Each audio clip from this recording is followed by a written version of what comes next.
For today's video, we will be using ChatGPT to make a calculator app using HTML, CSS, and JavaScript. First, we'll enter a code using HTML, CSS, and JavaScript, write code for a calculator app.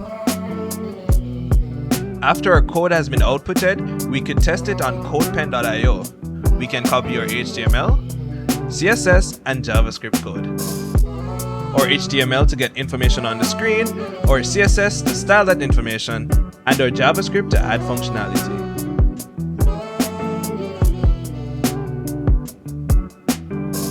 I realized that the clear button doesn't quite fit our text, so I'll ask ChatGPT to fix that for us.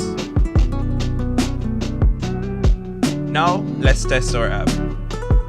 If you want to test the calculator or use the same prompt, it will be in the video's description. Thank you for watching.